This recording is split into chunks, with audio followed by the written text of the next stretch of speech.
Hi team, we're here for some exclusive Halloween content. Hopefully by now you've watched our Night of the Living Dead video. We hope you enjoyed it. This is a kind of behind the scenes video to show how we made it. More importantly, it's about the process of kind of self-inserts into old films or existing films. I know insert sounds rude. Since I did the Die Hard video, I was very interested in... I hope what I did with that is to create a good version of Jan de Bont's cinematography. There's one link in there where I think I pulled that off where I did the fake anamorphic stuff. The rest I just kind of... I think one over I matched lighting, but you know, I quite like the idea that if you're going to do a video about something and you're filming links, it's nice to ape that film. So we're in Adobe Premiere at the moment, and I've handily got Night of Living Dead and our video side by side. And you'll see, so what I've done, obviously these days you tend to shoot natively in 16:9, then you crop to your aspect ratio. And Night of Living Dead, I don't think it's quite in 4:3. I think it's some kind of other aspect, but you know, it's not widescreen. It never has been. So what we did was we shot our pieces natively, and then I've added a filter to... I've added numerous filters to kind of ape the look of the film, which we'll get into. So you see in the start of the film, we fade up, we get the car like this, and the road is curving this way. So our footage I had to flip, so the path would curve, and instead of the car... There we go, image 10. And just to think, here we go. There's ours. So I got the closest font match I could for this. So the car will come in a moment. There it goes. And I just overlaid the same music. It's the music from the intro of the film in our version. So here comes a car. Whoop, and it cuts to there, and we do the exact same cut here. So I go past, and there we go. And you see I've done... I think as best as I could to try and match the fonts and stuff for this, so it looks kind of similar. And I wanted to be travelling in the same direction, so I think this footage is mirrored as well, just so we could get the right curve of the path. In Cambridge, off of Mill Road, if you know the area, there's a historic cemetery. They haven't buried anyone there, I don't think, since at least the 1940s or 30s. So you've got graves going back kind of a couple hundred years. People are no longer buried there. It's kind of like a park. It's like a historical park, really. So it's perfect for our purposes to go and film the links for this piece. As I did say before, that was sort of over... it was actually 2 years ago this week. I think it's 2 years ago on Friday we did it. Bless Duncan, because I wrote this script ages ago, and I was all about, like, look, I want to shoot these links. And he came to Cambridge. He did all the camera and the sound for me on the day, gave me a whole day of his time, and then never once went to me, where's that thing you got me to film? Which is very, very sweet of him, because he could have just told me to fuck all the way off, which I would have completely understood. So we went... This piece, you know, is largely kind of video essay stuff, but we had the links. We wanted the location to look as similar as possible to the location in Pennsylvania that they used for the original film. Obviously that wasn't really going to happen. We just had a graveyard. It's not as opened out and stuff, but in terms of getting closer shots, it's good. Also, because it's a historic graveyard, they don't cut the grass constantly. It's, as you can see, quite overgrown in our version. The one thing that did kind of... was irritating, right? The original film, the cemetery sequences that you can see here, were all shot on an overcast day. So that creates very naturally diffused light. You'll notice there aren't really any harsh shadows in these scenes at the start of the film. And I'm sure, you know, Duncan and I didn't use any reflectors or anything like that. We just had a radio mic and a camera. Because we did not have all that stuff with us at the time. We just wanted to do it kind of quick and dirty. But yeah, as you can see, it's an overcast day, so it creates this very diffused lighting. And I just want to scroll to that so you can see why we did this. It's the closest grave we could find to get that shot. But this is a very good shot to compare. So you see Judith A.D. There is a kind of darker light on that side of her face, which is the same in our shot as well, but on me it's very harsh because we had direct sunlight. Irony of this is the remake, the film that I'm talking about, they were able to film on a beautiful sunlit day, which I believe they didn't want, but they ended up with. So, you know, it's not... I'm completely honest, I wouldn't be against doing it again, just to get the diffused light. But these are the facts of what happened on the day. So yeah, we've got all that going on. Bits of stock footage and stuff. So looking at it, kind of breaking it down, let's go over here. Normally I did it on 2 screens, but I'm screen capturing for the purposes of this video. So have a quick look. So this is what we shot on the day. If Premiere's feeling at all like playing ball, there we go. So as you see, lovely colour footage. We got loads of B-roll and stuff. Most of it didn't end up using. Could be useful for me in another point, you know. There's Casey, look, doing his doing his version. There's me. I think that's just us lining up the shot. Duncan did a marvellous job, by the way, with his camera work on this. So I heap him with praise. And he was very inventive as well. He had lots of ideas. He's kind of like, okay, so what if this shot moves? What if this shot pans? We shot this version we didn't use where he kind of follows me through, which is quite good handheld for like, because there was no gimbal or anything. That one's a bit too fast. I look like a fucking total cretin. So what I did, quite often you can shoot what's called flat profile in camera. So if you know your cameras, you've got things like Cine Style, S-Log, C-Log, film and a Blackmagic camera. I didn't do that. I just used a kind of baked in camera profile. I think the general one rather than the kind of vivid one or anything like that, because I just thought I'm going to desaturate this anyway, and I didn't really see the benefit in taking up all the dynamic range that's available in log when you're trying to mimic Night of the Living Dead, a film which is very, very basic and nuts and bolts and quite rough in its approach. Sort of trying to do that kind of stuff.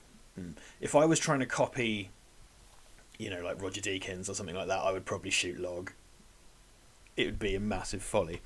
But as you can see, there's everything we got, and it's just there's me doing my handstands. It's just did he crash zoom out for this and I didn't use it?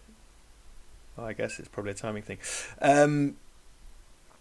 But yeah, just sort of basic colour, because then my approach was to go into the Lumetri colour panel and treat the stuff from there. So let's go onto the timeline here and break down what's going on. So if you look here next to my face, you'll see how this appears in the final project. So what you can do very helpfully in Adobe Premiere is just add an adjustment layer. So you put an adjustment layer, this pink one here, above your footage, and then you apply your kind of not your edits but your adjustments to that layer. So if I take this away, you'll see we're in widescreen and we're in colour, and we'll just pop that there. So what I've done to get the 4:3 effect, I didn't render the project in 4:3 because the main body is in 16:9 to accommodate the film that we're discussing. So I didn't want to go the whole hog of actually rendering it in 4:3, just to get that look. So if we go into the adjustment layer here and we look at our effects controls, we can see all the effects I've put on. So we'll collapse motion and we'll collapse opacity because they aren't being used, they're just sort of in the way. Lumetri color is the color grading tool inside Premiere. We'll get to that. So the main thing you're looking at here is the crop. Easy peasy. So I did 10% either side. It's not. I don't think it's exactly accurate to the aspect ratio, but it just needs to evoke that when you come into the video. So if I go like, oh, you see, there you go. And that's me fucking about with that. So because that's on the adjustment layer, kill the adjustment layer, it goes. So we'll just set that back. So all I've done is crop that.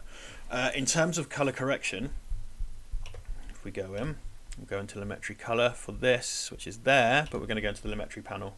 It's over here. So it should be on the basic correction. It's been a couple of years since I looked at this. So what I've done, I'll reverse everything.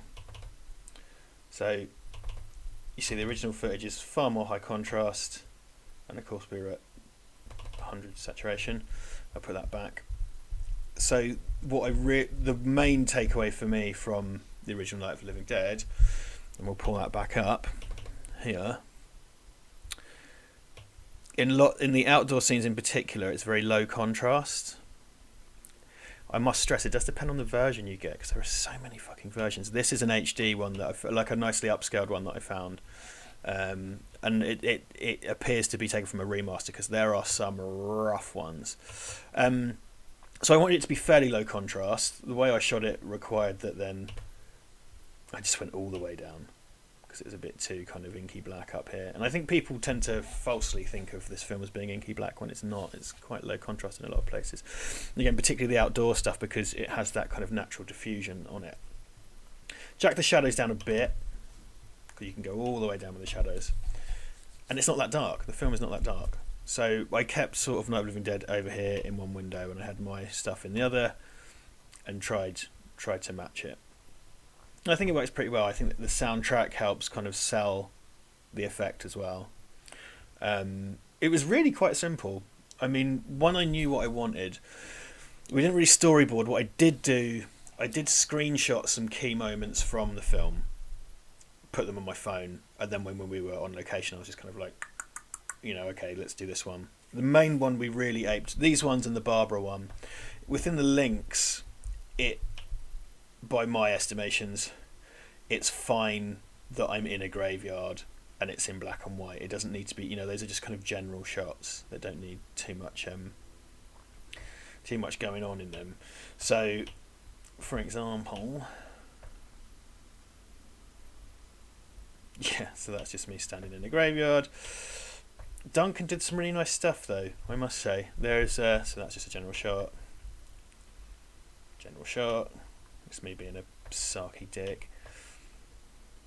Yeah, see this one? This was all him. He was just like, oh, what if I come up from behind the grave? It's not really a thing that happens in the film, but I was just like, yeah, I'm totally cool with that. Great little bit of DOP work there by Casey. Very nice. One of the things the thing I came up against when editing this was that originally it was a 2-part thing called Nights of the Living Dead, and I wanted to do the Romero remake, but then in I think it's 2000, John Russo, the other producer and writer of the film, let's get rid of that picture there, did a kind of George Lucas style director's cut of the film.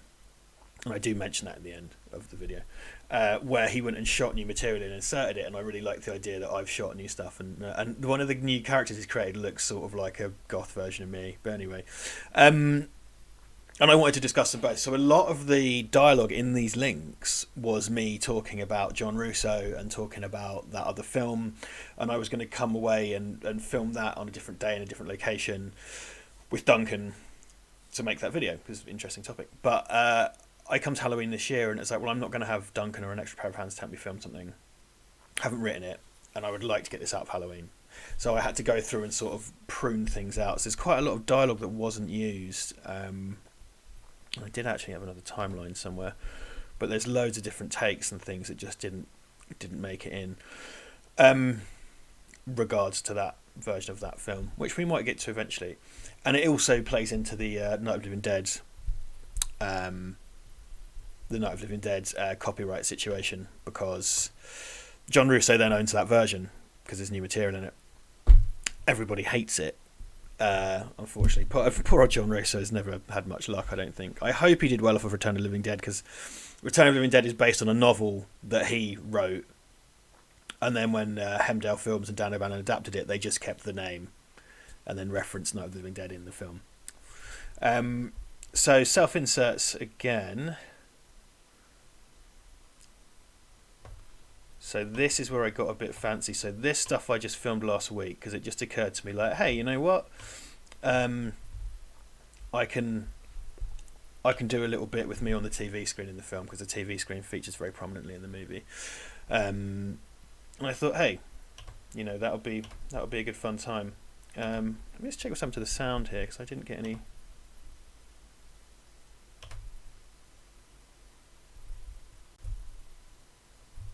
Yeah, not getting any audio out. That's weird. Doesn't matter for this. I think Premiere's freaking out because I plugged in the USB mic. But anyway, so what I did here, there's a slightly more involved process here. Let's we'll give this a bit more real estate here, so we can have a look. So, assuming you've seen this by now, so I've taken the piece from the original film, the edit, and it has a line of dialogue where Cooper says there's no sound. What actually happens is Tom adjusts the picture and the film comes on. So what I did, I had my dialogue take here, and I've added this here, which is just a fade, an audio fade. So the idea is that when Tom adjusts, it looks like he's turning up the volume. Smash cut to me on the screen. So I shot this with green screen. I hate shooting. I've shot a few green screen things in my room, and I hate it because there's not enough room to properly light the green screen and stuff. So it caused me a few headaches. But I did this whole thing top to bottom. I planned, wrote, and shot in about an hour. So it was very, very quick. So it's a little bit ropey. So let's have a look at what's going on here, shall we? So there I am, of course, inserted in the film. I'm in the TV screen. I used footage of the movie, because I thought it was funny to have them reacting to me, reading my stuff. But also, if you'll notice here, it's hiding an edit. Whoops, didn't see that. It's hiding an edit, which is, what you do with B-roll and stuff, or takes, you just hide the edits. So then we can jump into the closer shot. So I could have taken screenshots from the movie and made the kind of window round and stuff, but it was quicker to mask off, and I was doing things against the clock. Also, I wanted to have movement in the background, so I thought I might as well just mask off the screen. And it's a nice old-fashioned TV that's a nice kind of, round shape, so it's easy to kind of mask off, and I'll show you how that was done. So we go into the cut there. Another bit of them just kind of watching. That also, you'll notice that these are looped, so of course the guys in the background keep doing the same thing. And in the shot, the camera moves as well. We'll look at that original shot in a moment. And here I got Helen Cooper looking away. I kind of ping-ponged that, which is where you take. So this one is the footage is there. This one's reversed. That one's in forward motion. So she stays where she is. It's a bit janky and she jitters and stuff, but I did it quickly, and I kind of think it doesn't really matter. It's just a bit of fun, isn't it? I could have gone in and sort of perhaps done something with. I could have done something with the. What's the bloody thing called? The morph cut or something like that. I've done something in After Effects, but I thought, hey ho, And the point is, I'm shouting at her because she's not looking at me. What goes here? Yeah. So I had to put that in a box in a nest to do reverse motion. Bit of Barbara. And then you'll recognise, this is just me talking for some more, you'll recognise the classic bit of Val Verde static that I use for everything. Same file that I've had for about 2 years that I just popped on the end there. And then we go to credits. I thought about doing a photo montage in the credits like in the end of the movie, but it was a bit time consuming when I was just trying to get things done. So anyway, let's go back and look at what I shot and how we composited me into the TV screen there, which is kind of deceptively simple. So here's me looking like a dick. So the reason I'm dressed like this is because we'll go here real quick and hide this, and there's the original guy. So if we go in, you'll notice he's quite small in the frame, and that's how I took advantage of that to keep the moving background. All I had to do was mask him with me. And I think there's a few times where maybe a bit of his hair peeks out, but I don't really think you can notice. So I kind of hid. There you go. You can see I'm a bit too shiny, it's not really a very matte look on me, but I think it's all right. I think it works for the piece. So we'll go right in, and I did go to pains to. So I've got an Xbox headset. I've got these. I don't have the exact glasses. Oh, do you know what I've just realised? Oh fuck! I do have those glasses, and I used.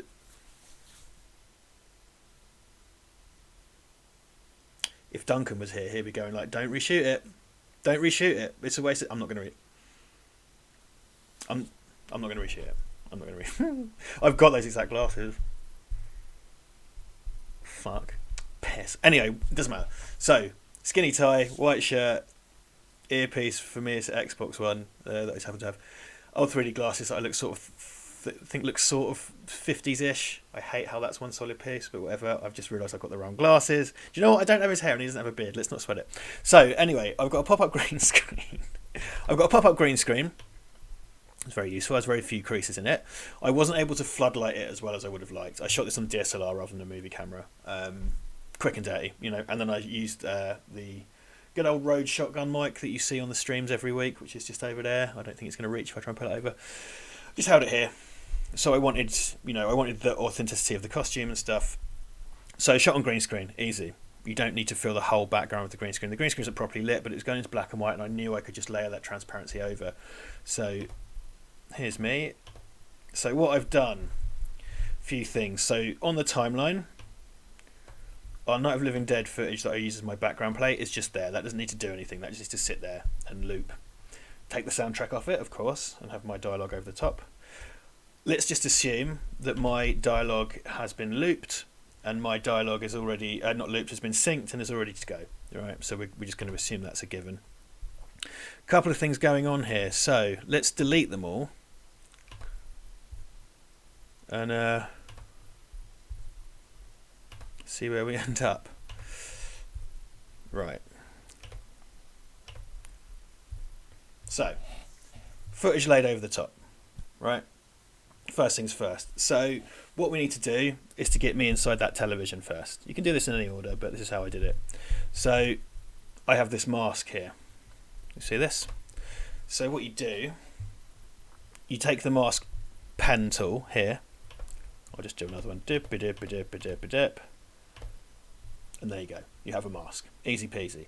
So, you can invert that. So it goes like that. So I need to draw around myself.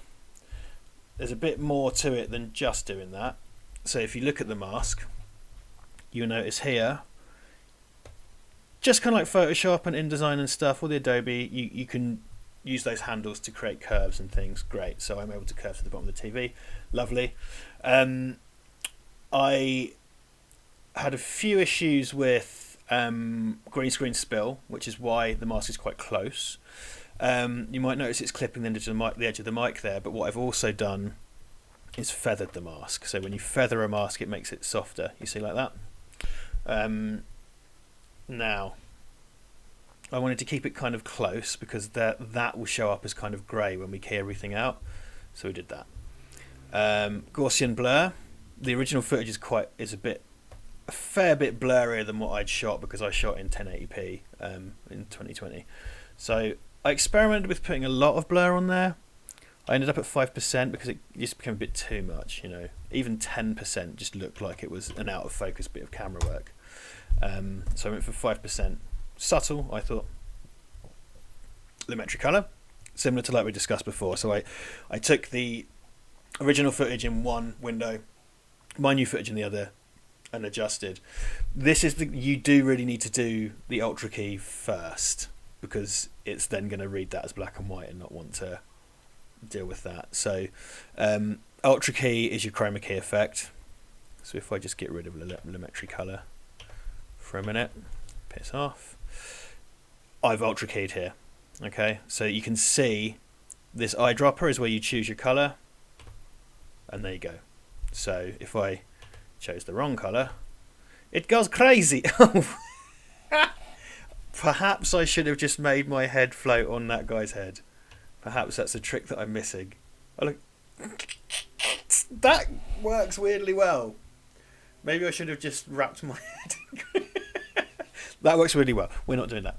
So modern chroma key is really good. Like compared to how it used to be. I remember doing chroma key stuff on videotape like 20 years ago, and it was done digitally, which is great because, you know, kind of analog video compositing was able to do that first. Now you have all these ways to sort of clean it up, and so you can soften and sharpen and everything else and get your chroma key effect in there. And it's looking pretty good. If I kind of zoom in, it's not amazing, but it's, you know, for a film that is in black and white and stuff. And the fact is all the green's gone, which is what you want. Little bit of black remains because we couldn't key that out, but if I put my back into it a bit more, I could have done. But it's a quick thing, and I don't think it's going to be noticed. So let's try and get my get my Lumetri color back. So in Lumetri color, I've done quite a bit more than for the links in terms of my adjustments here in the Lumetri panel, as you can see. I didn't get it exactly right to his kind of look and skin tones and stuff, but I think I got it fairly close. I'm happy enough. Oh yes, and one final thing, and this is something quite common when people are trying to imitate film, is the noise, the grain. So you add a bit of noise to create a kind of film stock look. So it's just called in Adobe Premiere. It's just called noise. Easy to remember. So noise you have to turn off colour noise for this, because if we have colour noise, it looks like that. And we don't. We're in black and white, so turn off colour noise. 5% again, very subtle. You don't want to go to, because even that, when you come out, I personally think it's a bit much, particularly for the close-ups. So I left it at 5. I thought that was fine. You can go all the way up and it goes kind of nuts, because stuff like that's just stupid. Like, that's insane. I think also, I can't remember the exact name of the effect. When people do, I think particularly when you see people trying to do Night of the Living Dead as a kind of self-insert thing, they like to add cheesy film scratches and jitter and stuff, which is legit because there's lots of beaten up prints of Night of the Living Dead, but I'm more interested in how it was intended to look rather than how most people watched it, which I realise is equally valid. But I also find when people realise kind of fake film effects are sort of they're the star wipe of they're the star wipe of kind of VFX in my view. Yeah, so you can put dust and scratches on. Look, this will just apply to my head because that's the only layer that it's on. And that's another thing that people love to. I can make it show up. Woohoo! Okay. Okay, I've turned myself into a horrible monster. Yeah, see, I'm unconvinced by it as a look. I mean, and there's lots of cheesy plugins and stuff you can use, and it's not something that I've been ever particularly taken by, so no, that can go. Did kind of fudge it out a little bit, but I'm happy with it as it is. Yeah, I'm really annoyed about those glasses, can you believe that? For fuck's sake. So that's kind of how we did it, really. So this is a film. It's a challenge in itself, admittedly, to try and match that look, and it's not perfect by any means, and it just depends which version you grew up with. Some people watch the awful colorized version and perhaps would expect that, and it would be quite funny, but a fuck of a load of work to do a kind of colorized version of it from black and white back to color, you know. But I think we did a decent job, you know, and it's something I want to do again. I want to find another film with quite a distinct look, and kind of, it's a challenge for me as a cinematographer to take a look and kind of try and copy it, but not in a kind of plagiaristic way, in a kind of homaging way, such as this. Have a quick dip in. Since we're talking self-inserts, we won't save any of that. Let's go have a butcher's. Okay, jump cut. Sorry about that. Premiere took forever to load the file I was looking for. I know I've talked about this kind of self-insert before, but I just think it'd be kind of interesting to go to it in depth. So for this, there was a lot more going on, because copying kind of an old black and white 4x3 kind of flat lighting horror film is one thing, but to go after mega $1 million Hollywood shit is quite another. Most of the links for this, on the sofa links are fairly cinematic, but I really wanted to ape the look of the film here. And it's really important to get the anamorphic look down, because it's an anamorphic film, and it's a very good example of anamorphic cinematography by Jan de Bont in McTiernan's Die Hard. So how did we do this? First things first, you've got to fake the aspect ratio. So anamorphic presents in an ultra-wide kind of ratio. It's filmed in sort of a taller one, and they smush it down in post with anamorphic. Anamorphic's very expensive. It's only just started to become sort of affordable. There's a new lens on the market that's like 500 quid, but they don't make it for the Canon mount, so I can't use it, which is shit. But those lenses are square or kind of oval shaped, or have an oval shaped kind of mount. So what happens is you'll notice these, see the lights in the background, they're oval shaped, and that's a kind of anamorphic tell. So to fake the anamorphic look, I used a special lens that's been made and modified to give oval bokehs, right? So that's all it does. It doesn't create ultra wide, it doesn't create true anamorphic, but it creates a kind of anamorphic styled look. So we have those oval shaped bokehs, which is an anamorphic tell. I masked everything off. In terms of my color correction, you'll see it's a bit kind of, I shot it in camera profile, it's a bit kind of not washed out, but it's a bit kind of plain. It's not very rich. I really wanted to go for that kind of sweaty 80s look and really bring out the tungstens and the blues on either side and get that kind of faded film look, which isn't really accurate, but it's kind of... I think it makes it look a bit more cinematic. And the other thing you'll notice, anamorphic creates huge lens flares. So when people talk about J.J. Abrams and his lens flares, it's because he uses the anamorphic look and then just shines loads of lights at the lens, creating those lens flares. So what I did, I added a sound effect of a helicopter flying, and we'll come back to that. Sound effect of the helicopter flying. I'm looking at it, turn around, and then what this is a fake anamorphic kind of plug-in. I need to find where that is. So this was given to me by Tim Partridge. He gave me a pack of these, and look at that, really great fake anamorphic lens flare. So I just popped over. I had to adjust the animation settings to get it to do what I want. So I wanted that to move up, and then obviously the flares have to go. You know, because if the flares just go up, it looks like a bit of crap laid over the screen. Whereas when it animates like that, it looks kind of convincing. Combined with the sound effect, there we go. Combined with the sound effect, create the image of a helicopter going up, and I think it just looks very cinematic. And I think this one shot, this like 5-second shot, I still use it in my show reels and stuff because I think it looks like cinema. Less so for the other links in this, but this one in particular I was very, very proud of, and I think the effort we went to achieve that look paid off. Also, exclusive, Ivan has a toy helicopter, a remote control helicopter with a light on it, and I couldn't get... It's a bit, I think the rudder's fucked or something, so I just wanted it to go up. So I went in the garden and I shot it flying up, and I couldn't get it to behave. Because what I was going to do is have it fly up and then map the anamorphic flare on it, and then kind of use that kind of low contrasty fade on the background to get the toy helicopter. Didn't really work, but I've got that footage here, and having just watched it a moment ago, I kind of regret not leaving it in. But hey, here we go. Watch this. Oh, and I lit it from underneath using one of my lamps. That is daft. Oh, I love it.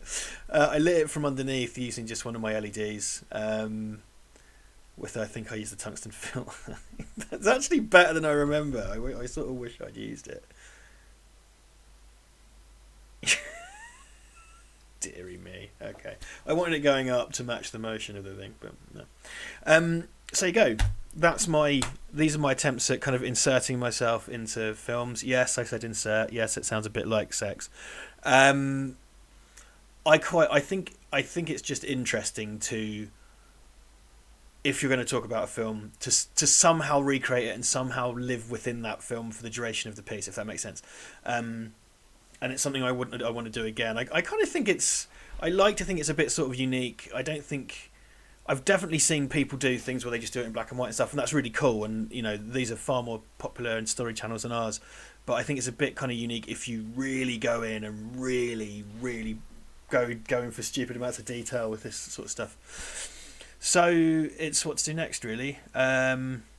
I don't know. I'm going to do more mini docs, but that's just me sat here with some nice lighting, because you can't do it for everything and you don't have the time. And the other thing at the moment is I can't get any help, because Duncan would normally help. You know, Ivan's not really into this kind of stuff and whatever, so normally I get Duncan's help. I don't have any help, so doing it on your own is even harder. So I want this to be a thing that recurs. I want to talk about films and then do little inserts and stuff, but there you go. I'm mainly very influenced by the kind of Channel 4 of the 90s, used to do good stuff like that. It's kind of a cross between Vids with Nige and Steph, but then also kind of maybe a bit of a comedian thing, but he would always sit in a cinema and be very serious, whereas Nige used to say "bastard" all the time. So that was interesting, very rambling, sorry about that, but if you've got any questions, put them below and I will answer them for you. I hope that was fun.